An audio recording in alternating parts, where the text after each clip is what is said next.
I tried to make this video like 5 times. 5 times and it was not working. Hello, America. It was not working. Today is the day that we talk about this, by the way. Hello, friends. Let me get comfortable. I hope you get comfortable too, because this is a cute little story that we got to talk about. I'm in my condo now. It's a mess. Don't look too hard. A lot of stuff going on.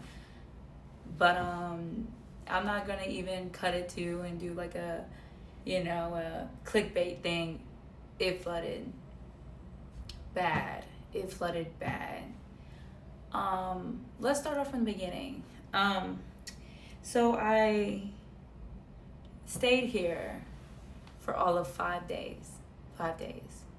And when I closed on the place, I didn't know the toilet wasn't working. So when I go up and I'm like trying the toilet, it's not working. So I'm like, oh man, like as soon as like we close, like I come over here, I'm like, find out the toilet's not working. I'm like, oh, awesome, so great. And so I'm like, that's fine, we'll fix it. I move in everything. I'm like, I plan on getting someone to come and fix it, right? I was really trying not to spend money on stuff like that. I was like, bro, all I gotta do is just make it to next week. So then that's when I was in here, my friend was with me, and the pipe burst. And then now you'll see a clip.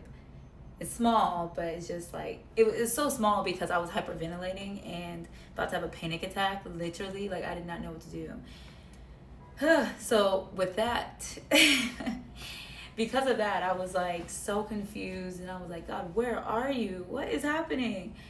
And he was just like, I'm here. And I told y'all like about the story of me getting in everything, and I didn't mention the flood yet, but it was so many things that God put on my mind to show me that this was it, right? I was getting so many prophetic words. I was hearing from him so clearly. I was seeing signs. I was hearing scriptures. I was seeing all the things, right? With that, I was like, okay, I'm good, right? Like, I'm good. And then this happens, and I'm like, I'm not good. I'm so confused. How am I not good? Whew. I get this company to come, right? And they are supposed to come and like help stop the water because I was getting no help from downstairs, which, if y'all don't know, this is a condo, so you go downstairs, you ask them for help, right? At the closing, not to mention, Buddy was not there, okay? Buddy was not there at the closing. So it was just me and myself and my friends, of course, but there was no one to tell me how to turn off the water, where to turn off the water at. All these things now that I know that I need, he was not there to tell me. So I'm stressing, but I'm not stressing as much because the people who I call, this plumbing company that's like quick, and they're like, hey, we can help you real quick.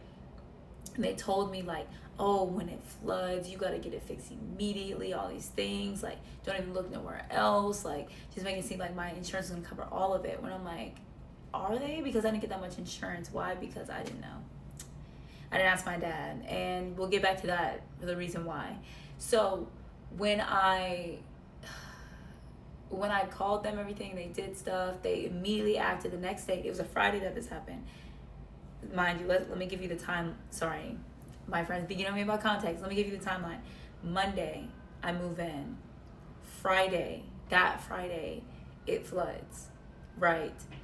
And so Saturday, they come up and they start ripping up the floor. Well, they start a pack out. They say, you need a pack out, right? There's all these things I need.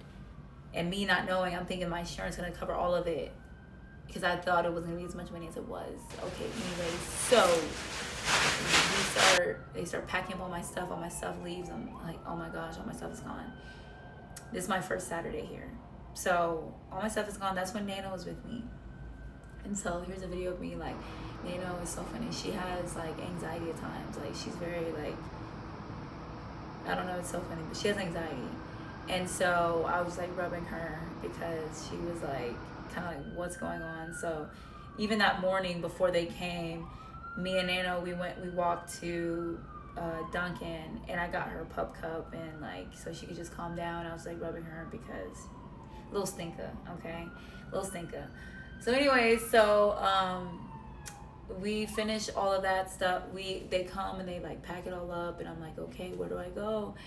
And I'm trying to figure out where I should go. And my friend who I lived with before that y'all know about, my mattress was packed up. So there was no mattress at her house, right? She told me the mattress before was so bad she wouldn't give it to her worst enemy. So she was like, hey girl, like, what are you gonna do? And I was like, I don't know. I was gonna sleep on an air mattress, but I was like, I don't think so. They were telling me that it was only gonna take 2 weeks. So I'm calling up my sister who lives really close by, and I was like, hey, can I live with you just for a moment? She has a basement. She has a townhome in a basement, right? So I had my own way to walk in. It was amazing. She's like, yeah, of course. I'm like, thank you so much. So I'm moving there right afterwards, me and Nano, and just a train of events, like so many things happening. I'm feeling so much wave of emotion. City life. Such a wave in emotions, and I don't know what's happening. I'm like, bruh, like, I cannot tell you what is going on. Like, and I was like, in the beginning I was like, oh, I'm good, all these things. I still didn't tell my dad. I'll get to that. And I was like, oh, like, we're gonna get there. So anyways, sitting there, and it's cool. I get to see the babies, my niece and nephew, and all these things. And then like, it's like, okay, like, I'll be okay. I don't really tell my dad anything because I don't want him to find out. I don't want him to know or think that I'm a burden. Okay, keep that in mind. So getting this house and everything, I didn't want my dad to think I was a burden. I was like, God, Dad, I don't need you. I'm good. Me and God are good. All right. I don't need you, Dad. All right. Me and God are just fine. God showed me my house is supposed to get. I'm about to get this house. You ain't even gonna go look at it. I didn't even want him to go look at it because I was like, Dad, because the area that it's it's in the city for real. Like, I'm in the city for real. So my dad, I didn't know how he'd feel about that. So I was like, we're good. I don't gotta tell him anything. Okay. So anyways, so after that, I'm like feeling okay the first month. Like, I'm feeling okay, but I'm like, God's gonna do it. And you hear prophetic words so early, and so it was encouraging me early, but like, I didn't take them with me, mind you. So I'm like pushing through, and I start feeling very complacent and sad, and I feel like a burden to my sister. And I'm like, mind you, don't want to ever feel like a burden, right? Cannot feel like a burden. So I started like, I used to be like cooking and stuff, but then I stopped cooking and I started eating out like every day because I was like, I don't want to be a burden to my sister. And like, I want to go upstairs. She has the kids, all this stuff, all these things, right? Didn't talk to her. She never said I was a burden, but this is how my mind is going. Oh, I'm a burden. And so the time goes on, like 1 month after 2 months, and then I start feeling like in between, like I think it was like 3 months, I started feeling like really crazy. Like I started like crying. I could not stop my crying. I was like, bro, like I'm not okay. All these things, right? I was not okay. And so that's when I really called on my friends in my community. Be careful who you tell everything, because the way God was working through me with my emotions and how I was feeling and showing me who he is, even when it doesn't look like it, my emotions were all over the place. Like, there'd be days when I was on my, cycle. And I would feel like I really didn't want to be here anymore. I was so scared of what was going to happen. I was so scared of having to pay for everything and all this stuff. Like, I was so scared because, mind you, insurance money came, right, in the first month, but it wasn't enough to cover everything. So my insurance was like, ask your HOA, tell your HOA that they need to pay. And then so I was like, okay. So I call up my HOA and they say, no, we can't help you. And I'm like, what do you mean? And I wasn't really explained to why I wasn't able to receive the insurance money that I signed up for when I paid my HOA dues every month. So that was crazy. And like every single time God was like, I have you. But I was like, bro, how? So going back to June, I went to an Airbnb, and it's like some of the Airbnb footage that I went to. Of course, I went to Airbnb that looks good. Life is good. And it keeps getting better. It was a beautiful turning point there, because I found me and God by ourselves, and I was just praying and praising him and thanking him for everything. And I remember I was sitting there and I was watching TV, and it was the Olympics, and I was feeling the Lord so heavily and all the Olympic stuff, and I was like, you know, I think we'll be okay, right? I enjoyed that time with the Lord. Oh my gosh. I was right on the belt line. Like, I was able to run and do, like, HIIT classes. Like, it was just so amazing. And then so, like, I was feeling sick and stuff like that. But then when I went there, I made a plan on cooking. And even my friend gave me a word of, like, eat, like, chicken and fish. And I was like, okay, I can do that. And I was feeling sick. So when I left, when I got there, I felt immediately better. I was cooking. I was eating. I just needed, like, fruits and vegetables. I was malnourished, crazy enough. So after that, like, I was, like, feeling better, and I come back to my sister's house, and I'm feeling better. I'm like, God, you're going to do it. And then the next time comes. And this next wave is, like, what I'll call make or break season. That was a make or break time. So it was, like, from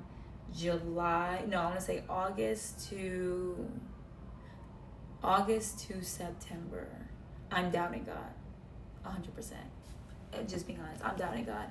I cannot see how this is gonna work, because mind you, okay, May, June, July, August, that's 3 months. I'm like, bruh, they told me it's gonna be 2 weeks, but nobody took into account how much insurance money I had. None of these things, like, and also too, I found out, like, that company I used, I didn't have to use them. I could have gotten quotes to be young and a homeowner, guys. So anyway, so I'm just, like, so distraught. I'm not trusting God. I mean, I'm not gonna say how could you, but, like, it was just like, I was like, God, you don't see me. There's been multiple times where I've yelled out to God. I was like, God, you don't see me. You don't care about me. How could you say you love me? How could you say all this stuff about you love me and you care for me and you knit me together in my mother's womb, yet you put me through this? Like, this is crazy. And before this, I was telling my friend, like, I didn't experience that much issues. So this was, like, a lot. And I was like, I was to a point where, I remember one time I was crying so hard because I felt the weight of everything, and I was crying so hard I couldn't even get up. I was just crying, and I went to the bathroom, and I was, like, crying on the toilet. All of a sudden it hit me randomly, and so I just got on my knees. I just started crying, and then I tried to get up and I couldn't get up, and, like, I was like, oh wow, like, I just felt so sad, and so I just felt the weight of everything. I thought I was giving it to him, and I was trying to, but it's just so hard to give it to God. It is so hard. So I was like, whew, like, that I don't feel good. Like, I just started getting these thoughts, like, thoughts of you not wanting to be here. And I had this thought of, like, what if you don't want to be here, but you don't want to do anything? What do? And so I looked it up online. Don't do that, because the hotline, like, showed up, and I just, like, got the worst feeling about the hotline. Like, I just started crying even more, because I was like, bro, like, this hotline is not even for me. Like, it. So I ended up calling my friend. I was like, bro, not feeling good. Like, I feel like I don't want to be here. What do you have to say? And so really, that moment, I felt like that was such God having me call him, because, like, I think about it like this, like, if I did not call him, I don't know how I'd be right now. I'll say this, if I did not call him, and a person who is spirit filled, let's start there, who knows God. If I did not call a person who knows God and could give me a word, I don't know if I'd be standing here right now. Honestly, could not tell you if I'd be sitting here right now in my house. I don't think I could be telling you that. Yeah. So that moment happened, and that was so hard. Like, that was so hard. I was like, I just felt so much despair. I was about to have a panic attack, which I don't have panic attacks, and so it was just so surreal. I was like, bro. So him talking to me was so beautiful, and just spoke to every part of my situation. He just let me talk, because one, be quick to listen is such a key thing when someone is in that type of distress type of situation.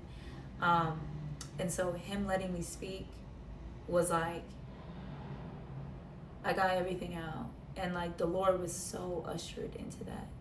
And so when I was speaking, I was telling him all the stuff I was feeling, and how like I was like, God, you can't be here, and all these things I was saying, all this stuff.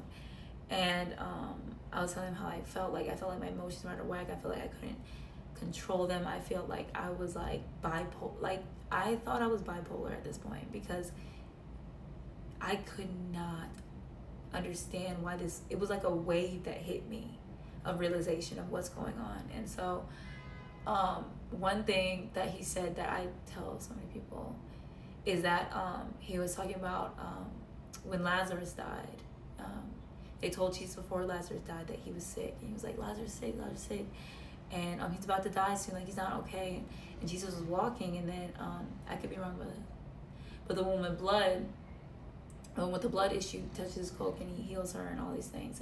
And essentially Jesus takes his time. I'm not sure if that's the same vein, but essentially Jesus takes his time, right? And so Lazarus dies, and everyone's like, Jesus, just forget it. Like, you're too late. And instead of Jesus like being like, nah, y'all ain't, what y'all know, like I'm the King of all kings, I'm the Lord of all lords, bop, like he wept because he knew Lazarus had to die for certain people to have faith. He knew that Lazarus had to go through this situation, and it saddened the Lord, yet he still cried with them, with the people. And then he went and he healed. And I was like, wow. So it just like to feel that someone was weeping with me. And from outside perspective, it doesn't always sound great. It's like, no, just fix it. But to have someone there with you who knows the reason why all of this is happening, who knows why you're going through this, and knows what prayers will be birthed from you out of this, and knows what prayers and testimonies and all these things will happen out of it. That is the person who's sitting there with you. Because even though he knows the end result, he knows that it's going to come out better for my good, because for those who love him, because I love him. It's like he still sits there and he weeps. He doesn't tell you, I told you so, why don't you believe me? He weeps with you. And so I was like, okay. That message got me through the night, and I was able to sleep. And so that was another pivotal moment. And so after that, it was just, I had some other moments of it just coming up, but like God kept finding me, kept talking to me. And I remember there was this moment where I guess I'll call this part revelation, like revelation. So essentially, going back to my dad, right? I ended up like moving from my sister's house. I went to my parents' house, all these things. And I remember talking to my friend right before I was supposed to leave my sister's house, because I once again felt like a burden. And although she's not saying any of these things, but I felt like a burden. So I was like, I just gotta go, right? I was talking to my friend, I was telling her everything, and she was asking me, why did you not tell your dad when, in this whole process? Why did you not talk to him about when you were buying? Why did you not explain things to him? Why did you just kind of leave him on the back burner? And the only thing I could think of was like, I just did not want to feel like a burden. Before this time, I think it was like 6 months before, I had this conversation with my parents. It didn't go very well, and some words were exchanged, and I felt like a burden after that. So for example, like my dad, he pays for a lot of my things in the past, and so he was paying for my car. And so I started paying my car because out of spite, essentially. And that was 6 months ago. And then I started paying my phone bill out of spite, and that was like several months ago. So I did all of these things because I was like, you know what, Dad you're not finna come for me like that. You're not finna think that I'm a burden. I'm not finna be burden to you. You can forget about me, like type of attitude. And the Lord let me be there. He let me be there, and He let me feel those things. But it was so internal. I've never said any of these things. I'm just now saying these things now. And so not wanting to feel like a burden, all these things, I didn't tell him anything. I didn't tell him about the house. I didn't tell him about living here. I didn't tell him much of anything. I didn't think he would like the place, and so I was praying. I could have prayed and asked the Lord to let my father approve, because the thing is, God is a God of order, bro. He's a God of order. And so me literally not telling him is not telling him. I want to say that. Me trying to move through life without my dad is not going to work. Like, I got to honor my father. I have to. And so I did not honor him in that way. And I'm not saying that you have to tell your parents everything when you're grown. No, I'm not saying that. But what I'm saying is I intentionally did on purpose to spite him, to like literally show him that I don't need him. And that's not Christ-like. And that's not what God intended for me. So I received that revelation, right? And I was like, oh my gosh, I have to talk to my dad about everything. I have to explain to him why I did this, why I waited so long to talk to him, why did I wait? And so I explained to my dad everything. I was so nervous, but I just prayed. I was like, God, please just be with me in this moment. And I kid you not, I tell my dad, he's a little scary looking, you know? I tell my dad, and he just sits there and he's listening. As I'm tearing up, as I'm explaining, as I'm trying to explain to him why I did not bring him into these things, and why every time he tried to give me a critique, I harshly rejected it. I explained all those things, and he was like, you know, we still gotta get your condo right, so we're getting a lawyer. Man, I'm telling you, like, I'm still working to understand them. But and then he was like, Bria, you're not a burden, you're my daughter, and you're not a burden to me. I am proud of you. Because I was telling him I just wanted to make him proud. He's like, I am proud of you.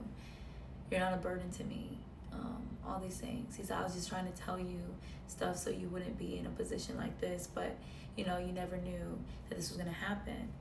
And so when he said something like that, I just felt something like kind of like break off. Like I felt like a switch. I want to say break off. I felt a switch. Like this was what I needed to do. And so that was like, what, a couple weeks ago, maybe 3 weeks ago.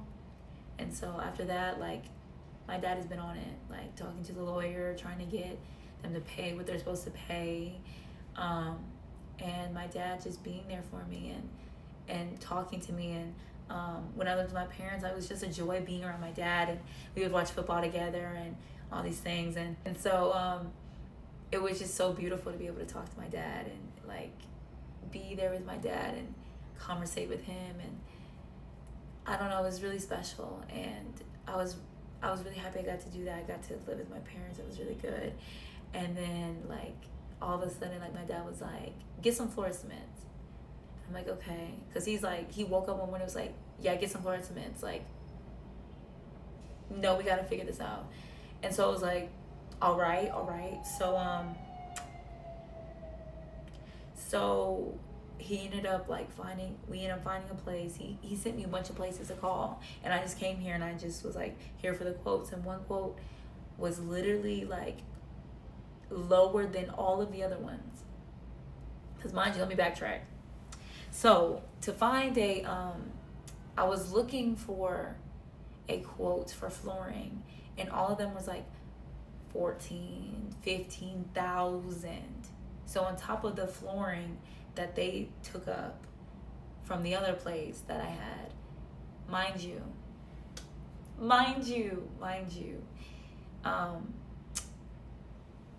the insurance money that I had did not cover it all at all, because the pack out plus that place, so the pack out was $7,000. I have a 2-bedroom condo, $7,000. Then the ripping of the floors was $15,000, and I did not have that much insurance. So I ended up getting a loan to pay for it, and now like money is tight because I'm paying that every month. Whew. So anyways, fast forward. So now we found this quote somehow. I did a bunch of quotes before. We found this quote for literally cheaper. And I was like, and they did finance because the other places didn't do financing. So my dad was like, you know what?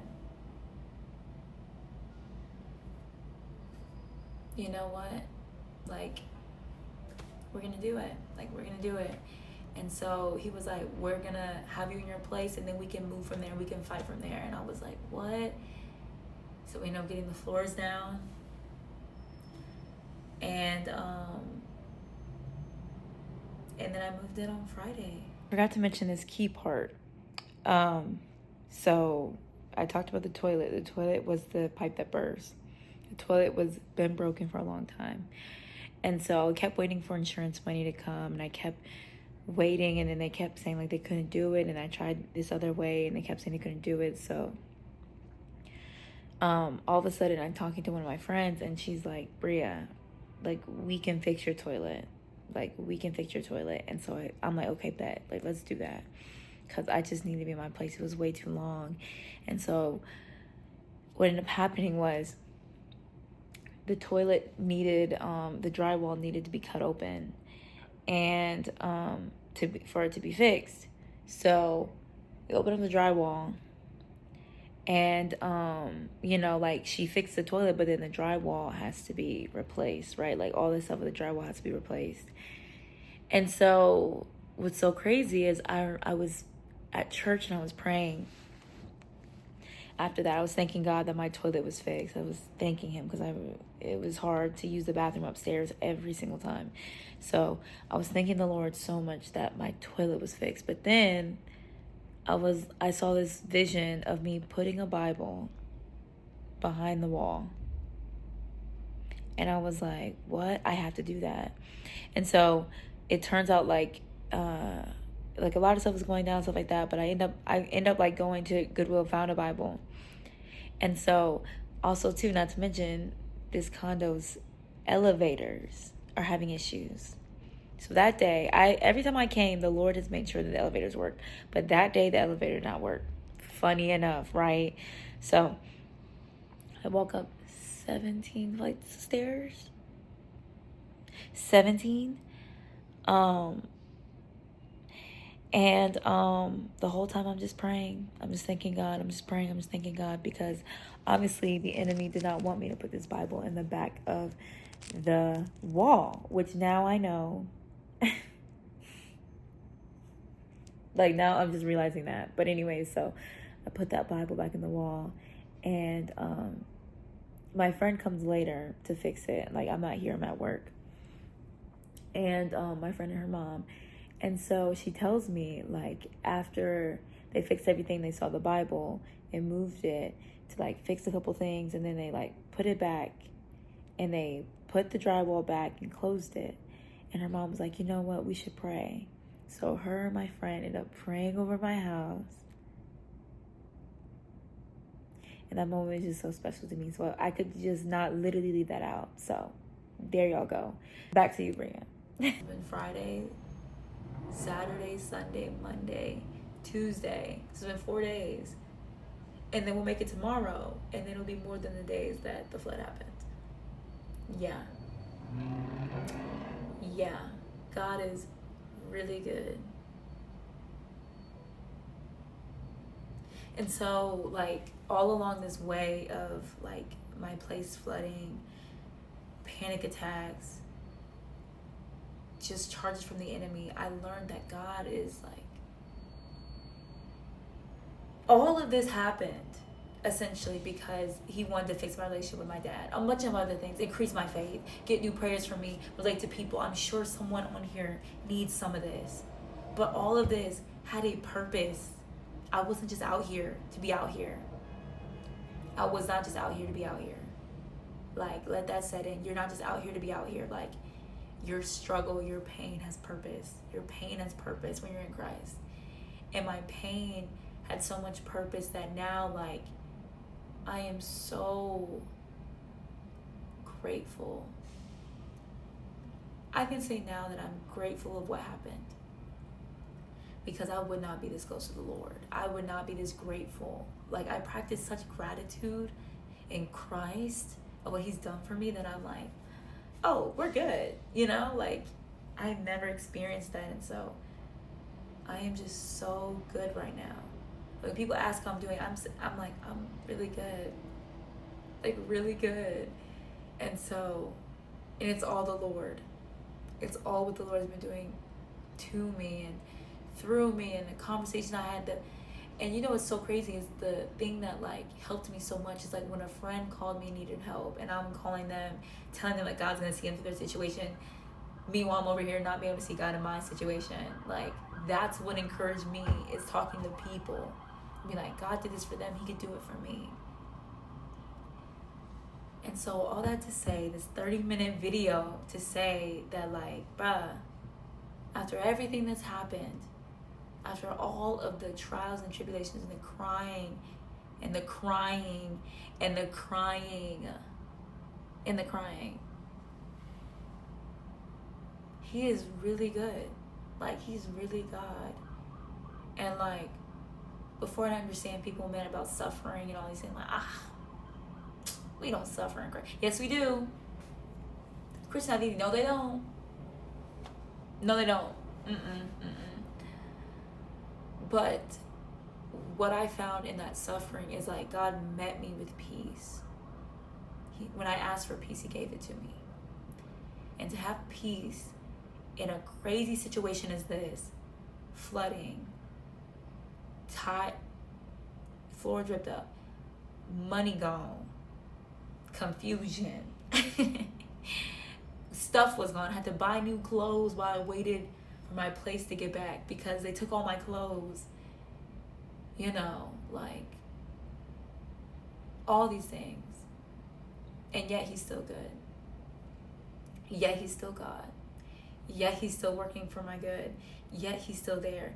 Yet he's still holding my hand. Yet he's meeting me in my place. Yet he's talking to me. Yet he's there. Like, there is a purpose and plan for your pain. There is a purpose and plan for your pain. And I was telling one of my friends, if he just fixed everything in those 2 weeks, how grateful would I be? Would I be praying the way I'm praying? No. Would I be praising the way I'm praising? No. Would I have gotten the prophetic words and the declaring and decreeing that this is my house? No. Not at all. And so like I said, and I said this early on before I experienced real suffering, God, I'll do anything for you. God, I'll do anything for you because you're worth it. And he's proved to me that he's literally worth it.